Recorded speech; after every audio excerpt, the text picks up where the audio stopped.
Pois é, Caio, final de semana nós tivemos aí, acreditei até que fosse um final de semana mais tumultuado, né? A oposição. De rua não estão refletindo as pesquisas eleitorais, né? E aí eu tenho que me lembrar do José Gomes, que é o que tem feito aqui, junto com Chico Reis, talvez as maiores críticas às aferições dos institutos de pesquisa que colocam o Lula à frente, o Lula que não participou das manifestações mais uma vez, o Lula com medo das ruas. É algo a se pensar. Bom dia, coloca a vinheta do José Gomes, por favor, senhor Renato. José Gomes. Bom dia, minha querida Bahia, um grande abraço a você, Caio Pimenta, um abraço, um beijo no coração, meu irmão e amigo José Francisco dos Reis, um abraço também para o Luciano Reis, né, o Carlos Davi e todos aqueles que nos dão o prazer e o carinho da audiência hoje, repetindo, Caio, chovendo no molhado, eu não gosto disso, mas é sempre bom em um momento como esse, mandando um abraço caloroso e parabenizando todos os empregados da Petrobras, independente da sua função, pelos 68 anos de sua existência. Cara, eu fico feliz que o meu nome não seja Petróleo, porque eu nasci em 53, em 56.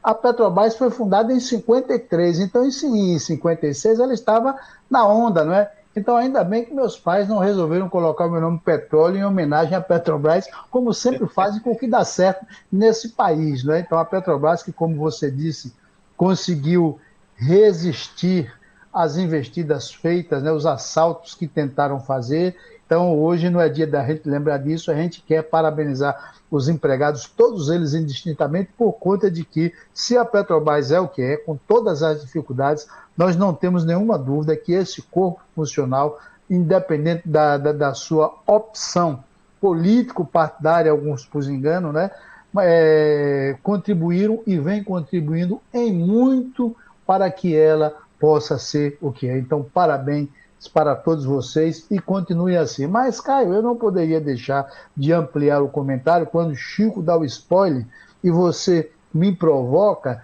com relação à questão das pesquisas e com relação ao PT. Veja bem, a CNN, ela, há muito tempo que ela não dá notícias como se deve, né? A notícia correta na acepção da palavra, e mesmo ela falando agora que o movimento, né, que o pró-Bolsonaro, como ela nomina, né, que eu diria movimento pela democracia e pela expressão de liberdade, em 7 de setembro, teve 4 vezes mais pessoas do que os atos realizados pela oposição. Olha, isso é um fake news, porque ela está falando que foram 4 vezes mais, mas o público que ela estima da Avenida Paulista era um público de 125 mil pessoas, o que é uma mentira muito grande, que um órgão de comunicação não deveria estar prestando esse desserviço, porque nós temos olhos, esses olhos que a terra há de comer. Um dia não nos deixa nós nos equivocarmos, Você porque... está achando o quê? Que essa diferença foi maior, Gomes? A diferença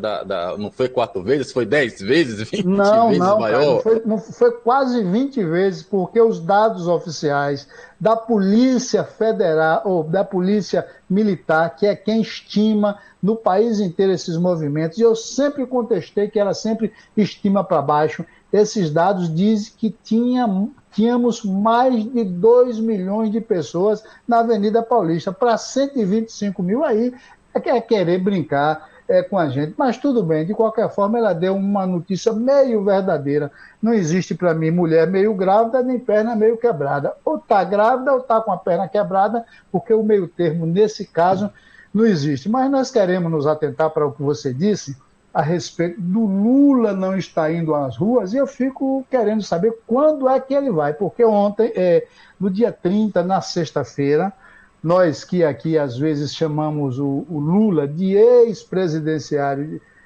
de Curitiba, não é? Que ele foi solto por uma artimanha do STF, mas não foi inocentado, e eu chamava ele de ex-presidiário, apesar de não chamar o partido como um todo de partido dos presidiários, mas agora a gente vai ter que chamar de partido dos dos presidiários. Por que isso? Na sexta-feira última passada, o ex-governador da Paraíba, Ricardo Coutinho, ex-militante petista que saiu há algum tempo, oficializou o seu retorno aos quadros do PT, né? Ele afirmou que vai transformar na Paraíba o Partido dos Trabalhadores no maior partido de lá do Estado. Então, para quem nos contestava todas as vezes que nós falávamos sobre o Lula, né, na questão de presidiário de Curitiba, agora o PT vai ter que incluir na lista, né, também mais esse ex-presidiário, porque as pessoas, nós vamos lembrar aqui, se elas tiverem esquecidas, ele foi preso na Operação Calvário por envolvimento no desvio de 134 milhões da saúde e da educação na Paraíba, quando retornou da Europa em setembro de 2019. E como sempre ocorre no país, depois de todos os criminosos do colarinho branco são soltos, né? E ele foi solto novamente, o quê? Com um habeas corpus de quem? Não vou nem dizer de quem foi, vamos deixar aqui no ar para você ver. O nosso querido e tradicional, aquele que tem 3 letrinhas e que deveria guardar a Constituição. Então agora, depois da filiação e aceitação, naturalmente, Caio, que quem sempre esperneou quando falávamos de presidiário de Curitiba, certamente não vai mais se aborrecer, porque o PT começa a demonstrar e consolidar de forma implícita o que certamente ele, o partido dos presidenciários do Brasil, na realidade o é. Porque se nós formos relacionar aqui José Disseu, Delcídio do Amaral, Aldemir Bendini, ex-presidente da Petrobras, André Vargas, ex-deputado federal, Augusto Mendonça, Duda Mendonça, João Vacari, José Genuíno, Belúbio Soares, e aí se nós formos falar os presidiários, aqueles que foram da liderança do PT, que foram para a cadeia,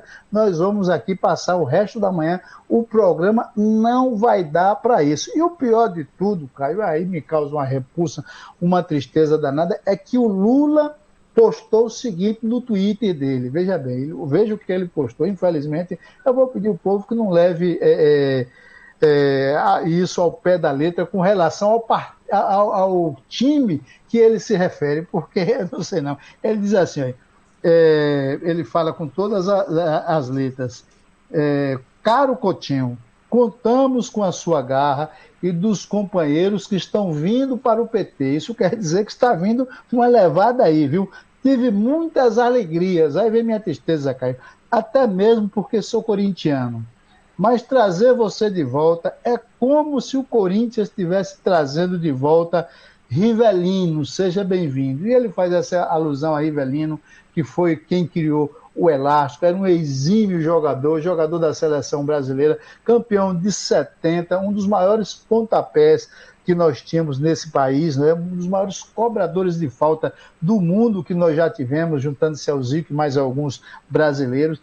E aí a gente ouve isso, Caio, com muita tristeza, e eu pergunto, como é e quando é que o Lula vai ter coragem de ir às ruas quando toma posições iguais a essas e traz para o partido, quando eles deveriam estar tentando fazer uma autocrítica e trabalhar para absolver o partido do que eles fizeram? Quando é que ele vai ter coragem de ir para a rua trazendo presidiários, ex-presidiários e fazendo alusões com essas? Estão confessando para mim, implicitamente, que o partido, na realidade, pretende sim, eu não tinha dúvida disso, mas ele confirma, dar continuidade àquele projeto de assalto, de organização e montagem, reorganização e remontagem da quadrilha que iniciou lá atrás o assalto ao Brasil e que, se vencer essas eleições, coisa que não vai acontecer, que voltaria justamente a implementar esse projeto. Então está aí para aqueles que nos contestavam ou que nos contestam, não é? Agora precisam contestar o Lula, e a gente pergunta, vocês concordam com isso? Eu acho que o Brasil é muito maior do que todos nós e muito maior do que os partidos, principalmente os partidos que se corromperam, que ficaram pelo meio do caminho e que nos assaltaram, porque aí hoje que é dia da Petrobras, que faz aniversário, e principalmente... Na verdade foi ontem, dia 3 de outubro. A gente comemora hoje, que é o segunda-feira, dia útil, né? Então, esse aniversário que que ocorreu ontem, não é? Na realidade, graças ao corpo funcional, à resistência, à estrutura montada, o Getúlio Vargas deve estar no túmulo, né, daquele jeito. A Petrobras se mantém, porque se fosse depender desses criminosos, assaltantes, certamente a Petrobras não existiria hoje, nós estaríamos amargando mais algumas milhares de desempregos nesse país, Capimenta. Gomes, você falou de ex-presidiário, mas tem gente aí que faz os crimes e ainda talvez não tenha ido para a cadeia, né? E o Luciano Reis vai contar a história dessa turma aí que faz traquinagem e que fizeram traquinagem no fim de semana aqui em Alagoinhas, Catu, toda a região. O Luciano, mas esses são fichinhas, Caio, comparando com os do PT, que roubaram bilhões e trilhões, Caio. É a raia miúda, né? A gente fala aí do pessoal do colarinho branco, mas agora vamos saber aí o que aconteceu na nossa região. Coloca a vinheta dele, seu Renato.